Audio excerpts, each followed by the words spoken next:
parents. They seem to be in such a major.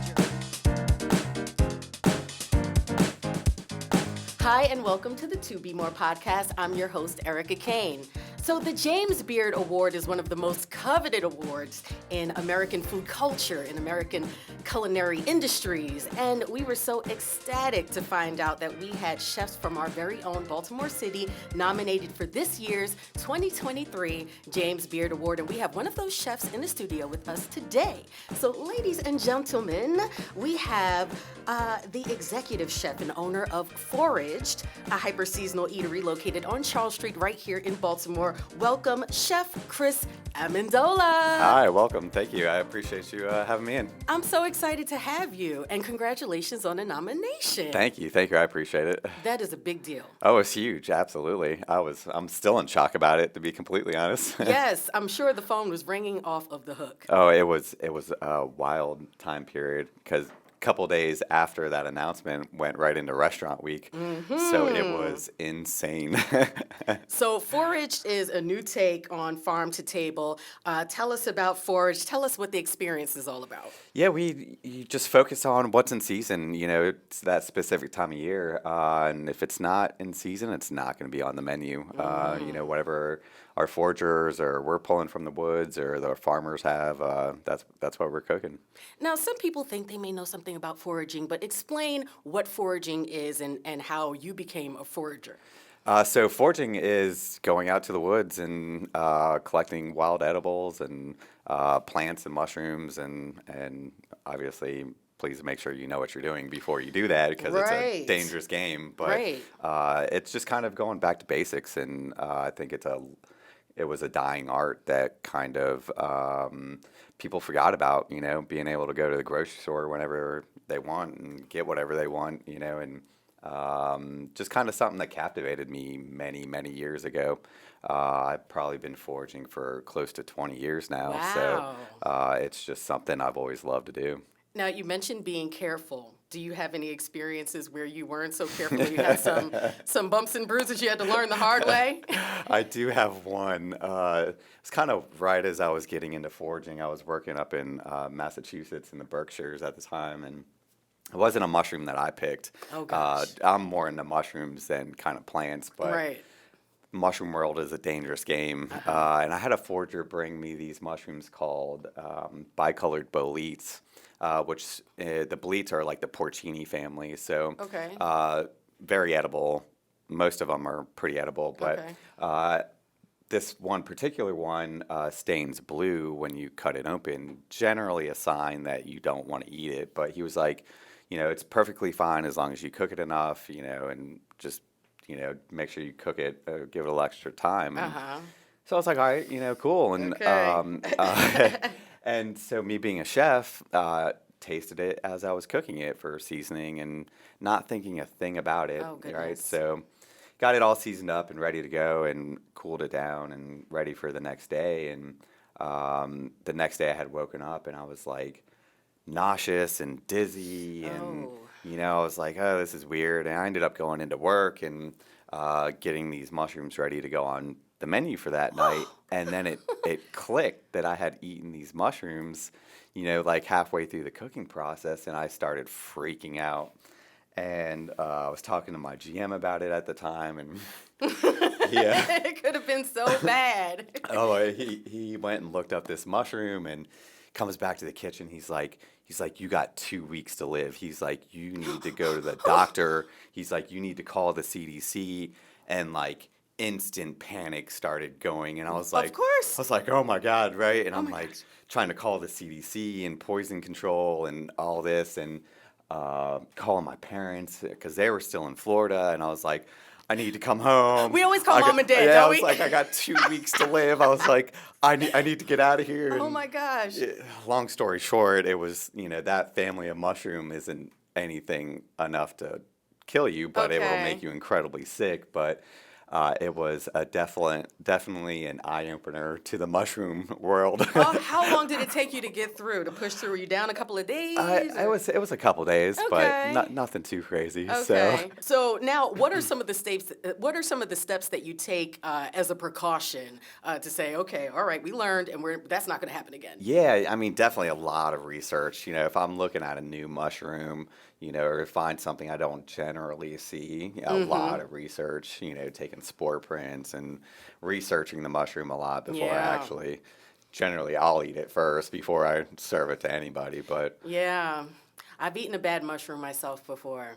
It's not fun. it's definitely not fun. It's not fun. So you're originally from Florida. I am, yes. Yep. Okay, and you've been in Baltimore for? Close to 10 years now. Nice. That's wild. Okay. Yeah. So, did you start foraging in Florida?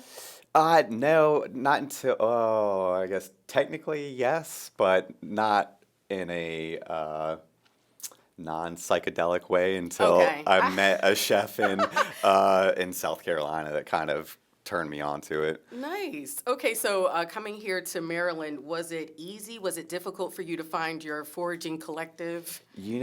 Actually super random. The first two spots I went to when I first moved here to Baltimore, I still go to now. The first one was an amazing fiddlehead fern patch that is just still to this day I go to and harvest fiddlehead ferns. Okay, nice. And then my second one was this morel patch, and just kind of picked these places by random. And man, I got to this morel spot, and there were so many morels there. I was just like dumbfounded. I was like, well, this is completely by chance. 'Cause I had just looked up on a map, a park to go to, or some woods to go check out, and yeah, it was wild. So Baltimore, Maryland area is great. So Yeah, definitely. I agree. So, how do you go from foraging to foraged hyper seasonal eatery? oh man, I was actually looking to move back to DC before I got my hands on the restaurant. I was kind of burnt out on some of these restaurants around here in Baltimore. Okay.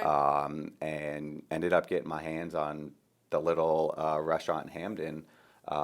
And I kind of wanted it just to be everything I loved about the industry.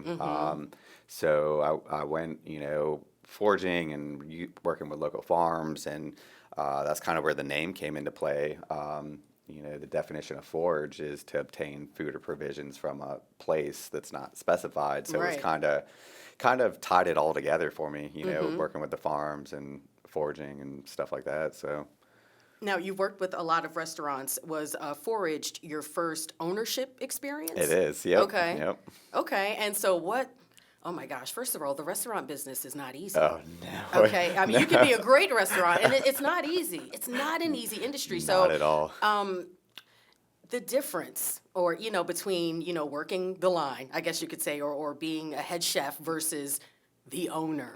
Yeah. What are some of the differences that you were like, okay, maybe was I ready? Yeah, oh man, it was funny going into it. I thought I, kind of had a good sense of how to run a business. Right, because and- you've been doing this for a Oh while. yeah, and man, about like 2 weeks into it, I was like, oh my god, I have no idea what I'm doing running a business. You just had that baby. That's Oh, what yeah, happened. yeah, And you're and- like, oh my gosh, I got this new baby. Oh my god, those What am I gonna do? those first 2 years were so hard. Oh, Oh I my can god. imagine. I can imagine. It's not easy at all. Yeah. But you made it, and now nominated. Yeah, it's wild.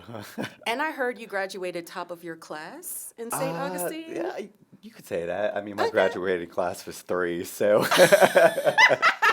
Well, I would still take the claim. Okay, I would keep it. If you were the top, you were the top. yeah. Well, nice, very nice. And so, who are some of your influences? Oh man, I definitely had a lot. I think the one chef that probably had the most influence in my career was Sean Brock when I moved to South Carolina. Coming up in Florida, you don't really have a whole lot of experience with local farms and farming and foraging and stuff like that. And when I moved to South Carolina, they had their own farm, and it was just an eye opener. The quality of the food, and to see all the work that went into like taking this little seed and planting it and taking care of that plant and then harvesting it and taking it to the restaurant. It completely changed my perspective on cooking. to see all that work that went into growing or raising those animals, you don't want to mistreat it, at the restaurant and burn it, because then you just wasted all that, work. Oh yeah, yeah. yeah. Right. So it was super cool to see that whole bigger picture of the cycle of food, and it just changed my world. Yeah, and brought a major influence to your foraging experience Oh here yeah, in Maryland, oh I'm yeah, sure. absolutely. And so now, we talk about foraging seasonal ingredients, like how important it is that the menu is constantly changing. It's like you have to go with what is available. Oh yeah, yeah. Especially going in this time of year in summertime, like things come and go quickly, and Yeah. and we're just ever changing our menu just to keep it, keep up with what's coming in the season. Yeah. Okay. Well, I must say that I actually have had the foraged experience. Oh, awesome. My daughter and I came to partake, and we had a great time. And I knew the food was good when we were driving home, and she started talking in a different accent. And I'm like, "Whoa, what is going on? Like, did this meal just elevate your sophistication a few levels? Like, what's going on?" And she's like, "I really enjoyed that meal. It was a pleasant experience, and not only did I enjoy the food, but I really appreciate the mission and how they're looking to change the world." That's amazing. And I'm like, "Really? Okay." And she's like, going on. And then she says to me, "And please, make sure you ask the chef about the dinosaurs." So now you have to tell me about the dinosaurs, because we were in the restaurant, we're enjoying our meal, and she's like, "There's a dinosaur on like every frame." And then I noticed, I'm like, "There's a dinosaur hanging behind you right now. It's like a pterodactyl or something behind you right now." And I said, "I have to ask the chef, what is the story behind the dinosaurs, the hidden dinosaurs?" That's one of my favorite Easter eggs in the restaurant. So our first year open was I think it was the 20th anniversary of Jurassic Park. Okay. And I'm a fan of dinosaurs. I love 'em. The movie Jurassic Park. I love it. So we did a movie viewing at the restaurant and did kind of like a movie night where we did like concession stand food and played the movie and stuff like that. And we ended up getting a bunch of the toy dinosaurs to decorate the restaurants or the tables and stuff like that. Okay. And, then after that, we just kind of stashed them in the restaurant, and I don't know, we like collected them as they came about, and just kind of became this thing. And then we had some guests start noticing them and bringing in their own dinosaurs and hiding them in the restaurant. And it was funny. I didn't know a thing about it. And when we went to move locations, I kept finding dinosaurs everywhere. And I was Hilarious. like, what is going on here? Like, I don't remember hiding that many dinosaurs. And then they had told me that, and I was like, that's hysterical. So now it's just kind of a thing. So solidifies it. I mean, it was our visit, and she noticed it, and I'm like, wow, there are dinosaurs everywhere. We had such a fun time. Awesome. We had such a great experience. Awesome. We had such a great wait staff. Awesome. The kitchen, everybody was so attentive. The food. Oh my gosh! I mean, we started with the Drew's sourdough, the focaccia. Oh, that's so good. Oh my gosh! And then we had the cornmeal, lightly fried oysters with the bacon jam, and then the wild Maryland catfish with potatoes, and then we learned what ramps were. Oh, nice. Right? Yeah, because I'm like, what is she? She mentioned it a few times. What is a ramp? And she's like, oh, it's a type of onion and this flavor. And it's so I had good. the ramp sauce, and I'm like, yeah. I'm sold. And we found out when we had dessert, because we had to ask about the chocolate, because the chocolate was incredible.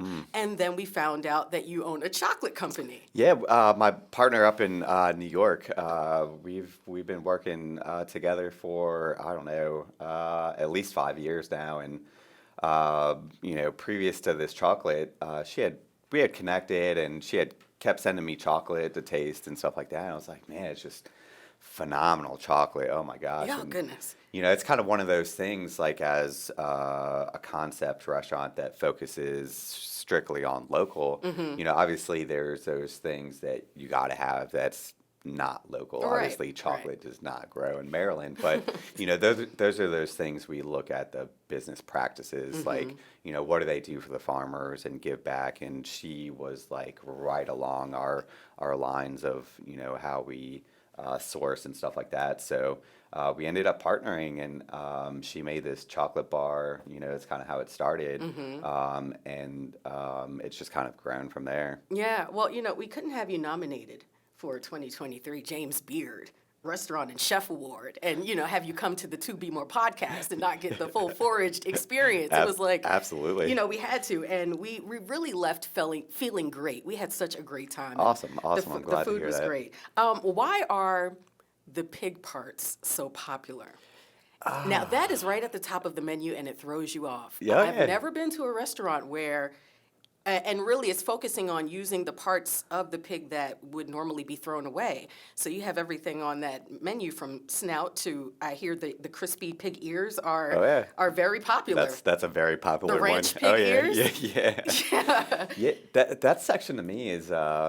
well, it's kind of dual purpose. When we were first getting going, people thought we were a vegetarian vegan restaurant. Okay. And I was like, no, that's not what we are. And, Okay.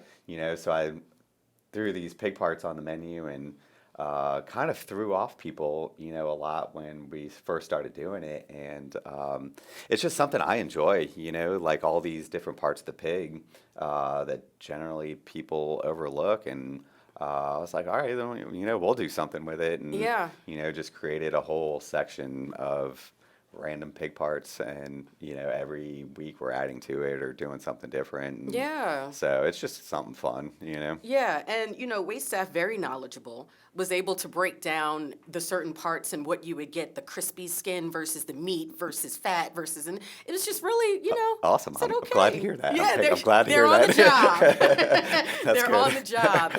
They were also telling us about this French method of cooking that you use. Could you break that down?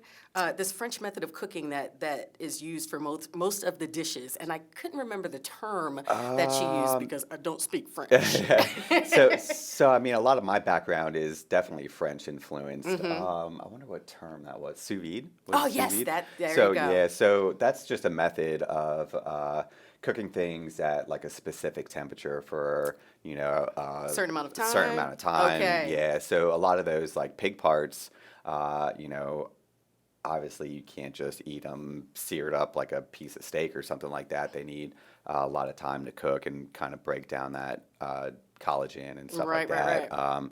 So it's just a way for us to use these underutilized pieces and be able to make them edible, not edible, but more palatable, right. in different ways. Texture is important. Oh, yeah, absolutely. So you mentioned earlier that you were quite a bit burnt out at one time with the Baltimore restaurant scene. Now it seems to be a very exciting time.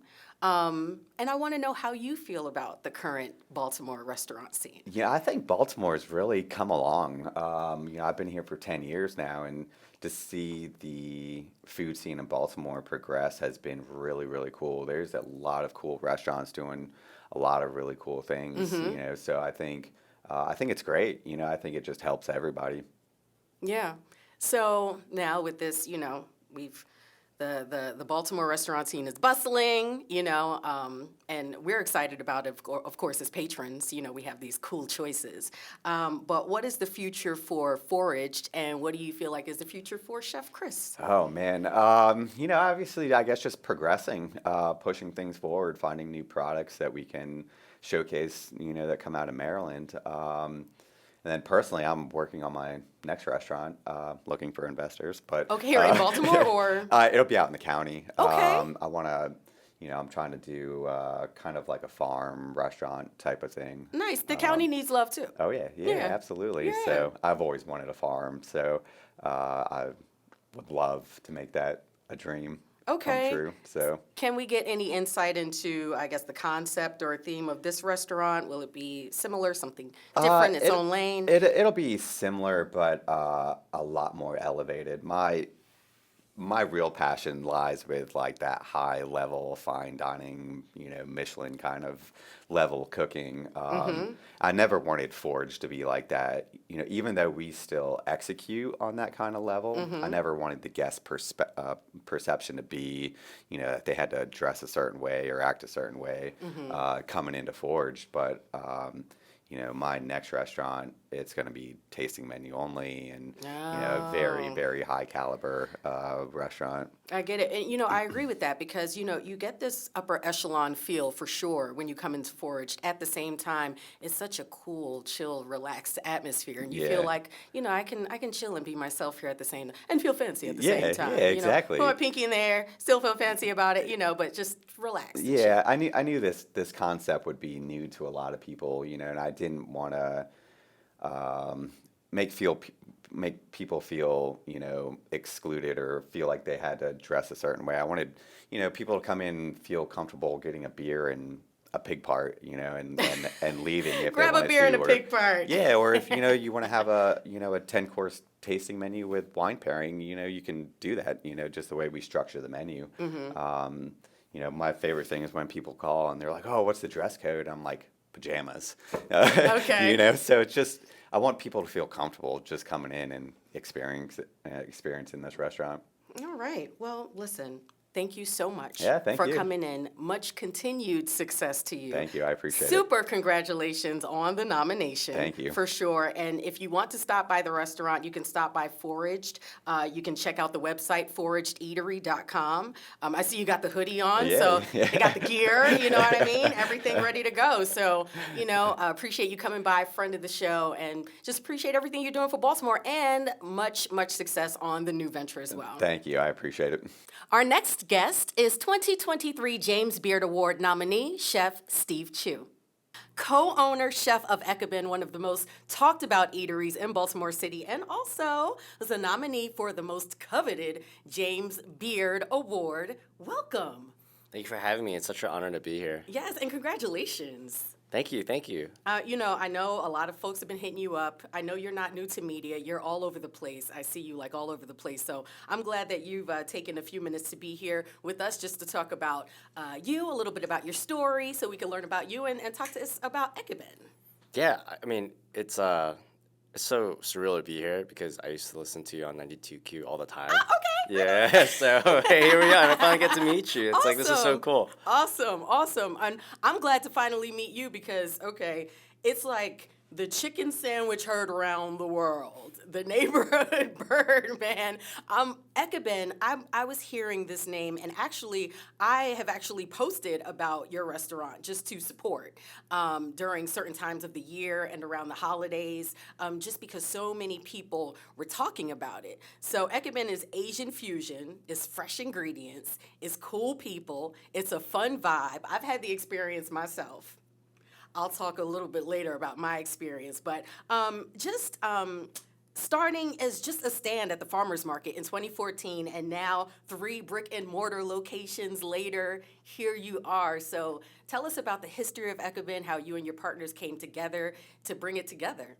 Oh, man, that's a really long story. We got time. Yeah, so I met Nikhil and Ephraim. Those are like the 2 other co-founders in college, and we built houses together during Habitat for Humanity. And we took this organization from there wasn't a lot of people in it, and nor was it raising a lot of money, to this organization that was like we were giving $30K to Habitat for Humanity every year. And we're college students, and the way we'd raise money is by selling baked goods for $3 a pop, selling chili dogs and standing on the corner of Route 40 asking people for money. Wow. We call that bucket brigades. And because we did it so well, and the restaurant industry is all about just hard work and tenacity, that one day I was like, "Hey guys, would you guys ever be interested in opening a restaurant one day?" They're like, "Yeah, this sounds a good idea." Yeah, and after graduate college, and we all went to go do our own thing. 4 years later, I went back to them and I was like, "Hey, do you guys still want to do this?" And they said yes, and that's when we got our hot dog cart, and years later, here we are. Wow. A lot of people think dreams are overnight. It's funny because sometimes ideas are born, and sometimes it really takes that long. It's like you revisit it years later, hey, remember a few years ago we were talking about that? It might be time. Yeah, I think everyone sees the awards, accolades, I guess the glory, but they don't see hey, we're still mopping the floor, or all the work it takes to get there. I was working in the restaurant industry since I was 13. My family's in the business, so Yeah. I grew up in the restaurants. I was at that Asian kid in that Chinese restaurant doing their homework. You know, like you'll walk into that carryout joint, you're like, what's that kid doing there? I was that kid. Yeah, and just like watching and like listening to my family talk about business. And then, you know, I went to UMBC, so everything that I did at UMBC was to prepare myself for this career. Like I studied economics, and every time I wrote like a econ paper, it would always be about food. So I ended up just settling on food. You know, I couldn't get away from it. And yeah, we're here. Like the training was hard too. I've been in the industry for 17 years. So wow. Yeah, it took 17 years to get a James Beard nom. That's crazy. A lot of work. And when you say you like literally could not get away from it, your family, you grew up in this industry. Your dad's a chef. But I heard your dad was not really into you going this route. He wanted you to do something different, right? Yeah, y'all do your research here. Whoa. Yeah. So my whole family has been in Baltimore for about like 40 years. My uncle Sonny Lee came here and opened up Sonny Lee's Hunan Taste off of Liberty Road. Yes. Like a long time ago. That restaurant burned down like late 80s. Wow. And then my dad opened up his restaurant called Jumbo Seafood. And he opened that around like 92, 93. And his restaurant's been there ever since. Sonny Lee has since opened up another restaurant called Sonny Lee's Hunan Taste that's in Reisterstown, Main Street. Yeah. And my uncle David Chu has David Chu's China Bistro. So they've all had like restaurants up and down Reisterstown Road. So like we've been here for a while. Yeah, absolutely. And you have some Montgomery County ties as well. But it seems like you're really tied. What keeps you in Baltimore? Yeah. So my parents divorced like very early on. So my mom was a teacher. Okay. And she's like, "You're coming to school in Montgomery County." And I was like, "Okay, cool." And then in Mom the wants summertime, best. Okay. yeah, and in the summertime, my dad's like, "Oh, you have two hands and you can breathe, so you're gonna help me run this restaurant." And so you're back and forth. So I was back and forth, and I think what's always brought me back to Baltimore is just family, and it's kind of like fate. I mean, like I went to college at UMBC. I want to go to Maryland, but my grades weren't good enough, so I went to UMBC. But UMBC is a phenomenal institution. I'm really glad, like it all worked out. Fate. Fate. It all worked out. And my business partner's there. Yes. It all worked out.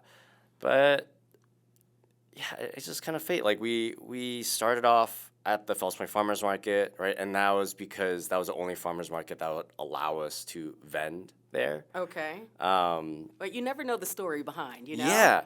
And like coming back from the farmers market, you know, it was in Fells Point, and you can take a lot of different roads to get to 83.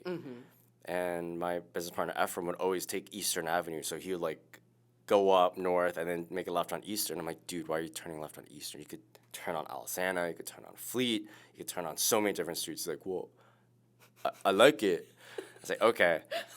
The way you imitate your partners. Yeah, yeah.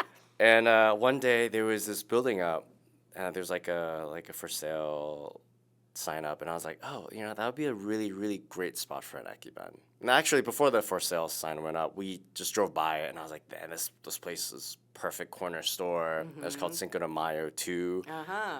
And yeah, when we saw the sign go up, you know, we jumped at that opportunity, and it just worked out. Wow. And so, like, all these things just worked out pretty seamlessly. Like, it wasn't like a struggle to get the restaurant up and running. It was just, it all just worked very seamlessly. And yeah, Baltimore just has a way of just being like, hey, just, no, man, just stay here. Yeah, universe is all here. Yeah, it's all here. Universe is all here. Yep. So 3 brick and mortar locations down, right?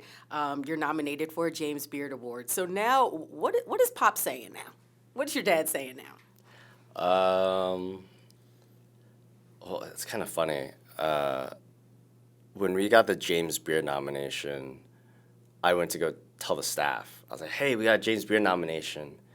And they were like, who's James Beard? I was like, okay. Don't worry about it, guys. We got Yelp's Top 100. And they're like, yeah! I was like, Dad, I got a James Beard nomination. He's like, okay, so? And I was like, you also don't know who James Beard is. All right, I get it. No respect. Still no respect. But I'm sure they're like really happy. They're, you know, I hope he's proud of me. I think every parent's goal is to make sure like their kids are self-sufficient. Yes. And Yeah, I think we're pretty self-sufficient. Yeah, So. I think you're doing all right, and I'm pretty sure he is proud. You mentioned that you met your partners, your roomies, working for Habitat for Humanity. It's really, wow, what you guys were doing as students, just what you were able to do, and it's always so inspiring and cool to see very young people just acknowledge and embrace their power and know that they can make strides like that, because there are grown people that can't even realize they can do things like that. Or they would look at something and say, I don't know, I would need help. I don't know, I wouldn't know where to start. And it's just a few kids that got it going. So, but you're not a stranger to that, because over the pandemic, you stepped in a major way. I mean, you supplied, 15,000 meals to hospital workers and unemployed restaurant workers. So you stepping up is not a new thing. Was that something that was embedded in you from your parents, or? Probably not from my parents. Life experience? Yeah, I think doing that was, so as a restaurateur, our job is to create happy moments for people. And I think like in that time, people really needed a lot of like love and hope and support, especially people that work in hospitals. I mean, you saw pictures of like them using masks and having masks on their faces for like, 20 hours at a time. And that's hard. Yeah. And, if they can't really come to us, we can go to them. And we thought that was the best way for us to support our community. Yeah. And so it was pretty much like a no-brainer. We're just like, oh, yeah, we're going to do that. The whole team was on board. And it's actually a funny story. We were doing that, and then, like, the pandemic got really bad, and we almost went broke as a company. And I was like, well, we have, like, $200 left in the bank account, so let's ask the public if they'd be willing to help. And overnight, like, we just got clobbered, and people were literally just ordering meals for the hospital staff. So it really, one, turned our business around, like it saved us, but two, being able to see that, like, outreach from the community, like everyone wanted to help, and that was really so cool about it, seeing everyone wanting to help and seeing that they could do it in the comfort of their own homes where they felt safe. Yeah.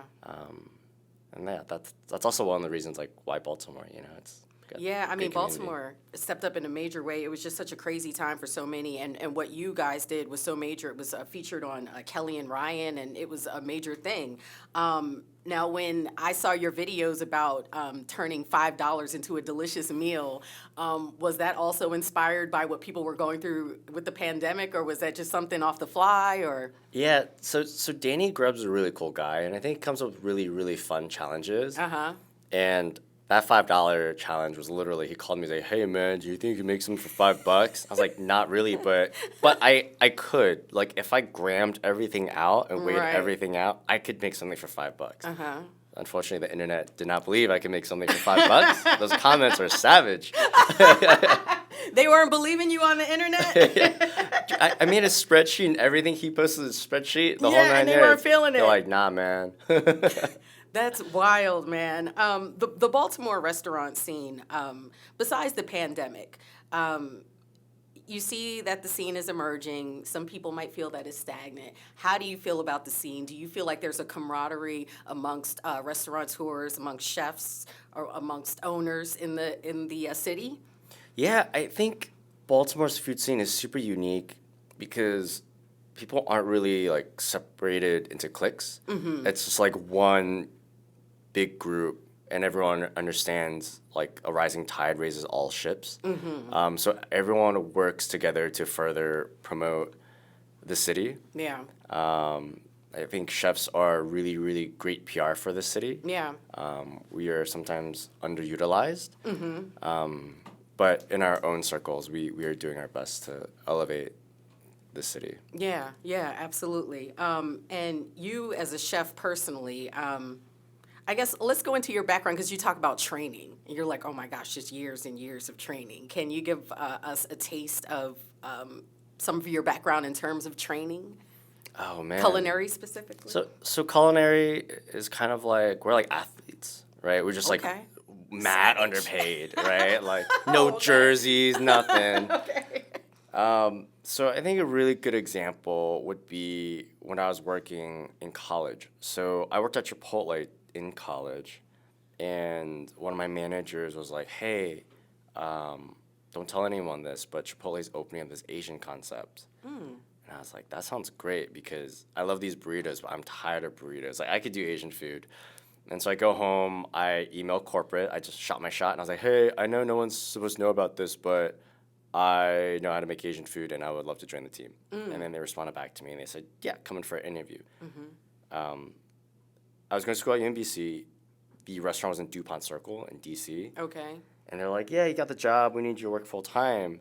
And so what I had to do was go to school full-time Monday through Thursday. And Thursday at 3 o'clock, I would drive through rush hour to get to DuPont. And then work from, like, I get there, like, 5. So 5 to, like, 2 a.m. And then go home. And then I'd have to leave home at 5 a.m. to get there at 6 a.m. to open up the restaurant. Oh, my gosh. And then they would be like, hey, can you work a double? And I'm like, sure. And so I'd be there from, like, 6 a.m. to 2 a.m. Oh, my goodness. And that's not including, like, travel time. So I did that for a long time. And there were a lot of times where, like, I felt like I wanted to give up. Yeah, of course. But, you know, thinking about family and, dude, they're first-generation immigrants. So it's, like, no English, no money, no nothing, and they could make it work. And they did it. Yeah. I was like, I have no reason to complain. Yeah. So I just sucked it up and I built up that, like, grit, that tenacity, and here we are. Yeah, the restaurant business is hard.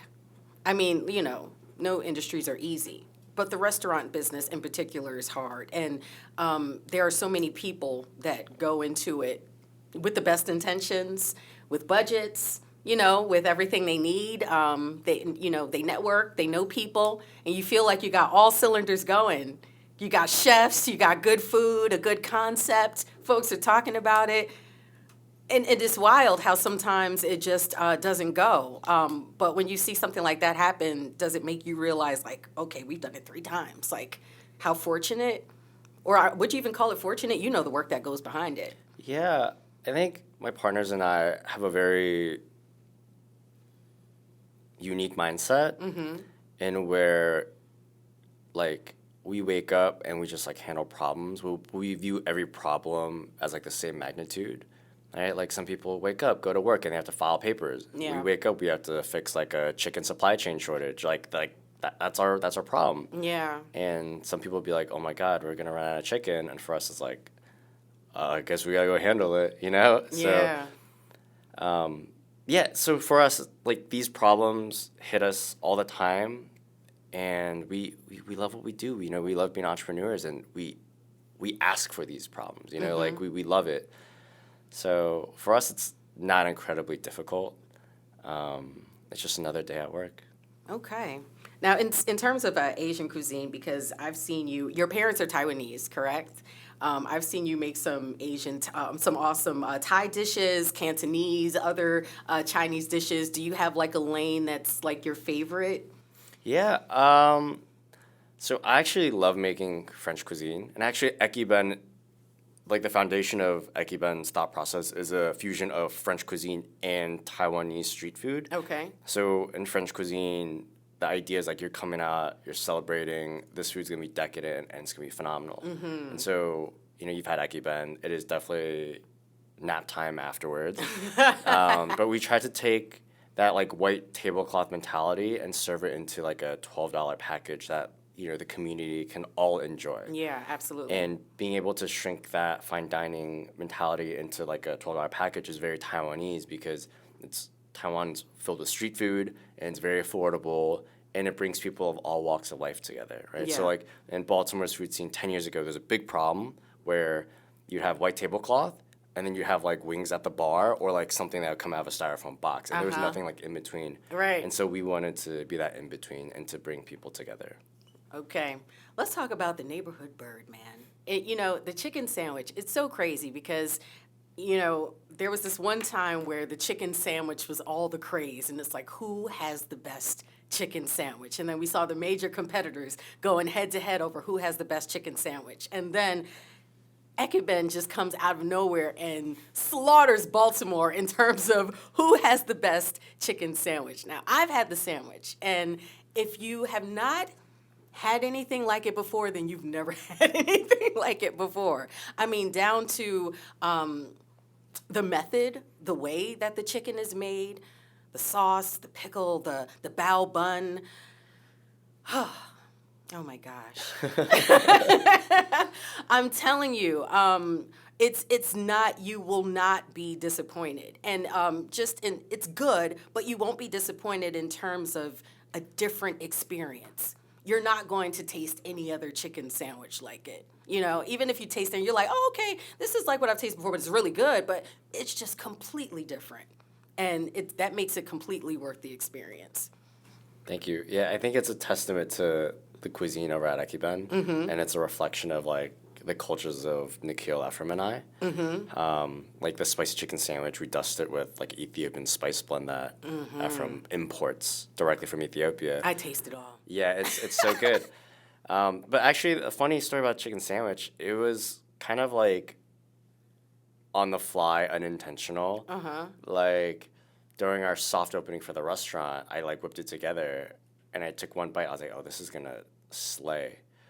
And lo and behold, everyone just ordered the chicken sandwich the first day. And because we always wanted to be like a restaurant with a rotating menu. You know, like you just interviewed Chris, like kind of like that. We wanted to be like that, but in like a small, like $12 package. Right. And so I would change the menu pretty often, but people would only come and order that chicken sandwich. They had their favorites. Yeah, and it got to a point where like 70% of our sales is that chicken sandwich. Yeah. Yeah, we saw so much chicken. It got to a point where Ephraim was like, dude, you should go on vacation. I'm like, why? He's like, you're so stressed. I'm like, why am I stressed? He's like, no one's ordering your food but the chicken sandwich. And I was like, I'm going to go on vacation. And I came back, the restaurant didn't burn down, and we sold a lot of chicken sandwiches. And I was like, you know what? I'm not going to fight it. Baltimore loves what it loves. I'm going to give them what they want. Yeah, it's nothing wrong with it. I mean, other great items on the menu, the shrimp snacks, the cheesesteak roll, oh my gosh. But let me tell you what had me just like completely lose it. The red beans and rice. Yeah. Oh my goodness. I've never tasted anything like that. And it tricked me at first because you open it and you see like this like jambalaya concoction on top, and then there's the white rice on the bottom, and I'm like, there's a lot of rice. I don't know, man, it's a lot of rice, you know what I mean? And I'm like, I might want more like of the stuff on top, and then I taste the stuff on top, and it's like, pow. The flavor is so powerful that it instructed me exactly what to do. And I got it. I'm like, oh no, you mix it up. You mix it up. Yep. That's what you do. Yep. And as soon as you mix it up, it's the perfect consistency, it's the perfect flavor throughout. And like the pièce de résistance of the whole thing are the sausages. Oh my gosh. I was just sitting, my daughter was laughing at me. I was just sitting there like, oh my God, oh my gosh. What, do you taste that? What? I'm trying to guess ingredients and stuff. I mean, never tasted red beans and rice like that. Thank you. It's actually an Ethiopian recipe. Oh my gosh. So it's from Ephraim's family, and my own spin was I put on rice. Yeah. It's like, no one puts that stuff on rice. And I was like, well, I do. Watch me. It's like, try this. You're like, it's actually pretty good. It works. It works perfect. So yeah, kudos to the chefs all involved. Thank you. I'm telling you, we had a good time during our Ekuben experience for sure. So, you said you want to do the changing menu, but of course the people are speaking, right? Or the people have spoken. So, does it look like Ekuben is kind of sticking to what it knows, or? Well, so we've made small changes here and there. Like the cheesesteak egg rolls for one, right? It's like, we look at what the city loves, and now we just try to do fun twists. Chefs are typically very ego-driven when it comes to their food. Yeah. And I mean, I for sure was definitely that. I mean, that's why I went on vacation, right? But when I came back from vacation, I was like, hey, let's just see what the city already loves, and we'll just do a spin on it. Yeah. And so cheesesteak egg rolls are at every carryout joint, and so we did it our own way. Yeah, I think that's really the only new addition that we put on. I mean, we put a pork bowl on the menu. We have this braised beef dish with a salsa verde. Yeah. But we braise the beef and fuzz spices, which is a shout out to all the pho joints in Catonsville. Okay, nice. And the salsa verde is a shout out to all of our Hispanic staff that work in the restaurant. Yeah. So. Okay, so 3 locations. You've got Hampton, Eastern Avenue, Fleet Street? Yeah, so we just opened one up in South Baltimore. Okay. So it's like Riverside, technically. Okay. So what is the goal? Are we stopping at a specific number? Are we just going for it? Are we going to expand beyond Baltimore, or? Yeah, so we just really want to take it like one day at a time. Mm-hmm. We grow as fast as our team grows. Mm-hmm. We've always been about the community and always been about our team. So we'll do whatever our community needs us to do. Okay. And we'll do whatever our staff requires us to do. Like, I'm an entrepreneur or a restaurateur, right? Everyone's like, you're a chef. Chef is kind of like based off of necessity, but I'm really a restaurateur at heart. Yeah. And so being a restaurateur is all about taking care of your team, see Yeah. what they need. And yeah, if they want to start up a new restaurant, we'll do it. Yeah. If they're like, nah, this is too much work, well, we're chilling, so. Well, you definitely seem to be going in a certain direction. Just major kudos on everything that you've done so far. I know your parents are proud, especially Dad. I know he's proud. Much congratulations on the James Beard Award nomination. Well-deserved for yourself, for Ekaben, for your partners. I have to say that I really also, besides the food, I enjoyed just the staff was just really on point, courteous, just really did their job from the door. So that's also always appreciated, especially when you can get good customer service in Baltimore. So definitely just keep doing your thing, man. Baltimore is super proud of you as the restaurant scene continues to grow. And if folks want to, of course, you can always log on ekabenbaltimore.com, right, to learn more about the locations and reservations and things like that. If folks want to follow you after the podcast, what's the best way to do that? You can follow me on Instagram at Steve Chu. Or you can follow the store at Ekaben Baltimore. Also on Instagram. We also have like a TikTok and Twitter. All right, so make sure you log on ekabenbaltimore.com, get the Ekaben experience. I'm telling you personally, it's definitely worth it. Big thanks to chef, restaurateur, entrepreneur Steve Chu for coming through representing Ekaben. We appreciate you so much. I'm your host, Erica Kane, and if you missed any episodes of the BMore podcast, all you have to do is log on WMAR2news.com. Thanks for watching.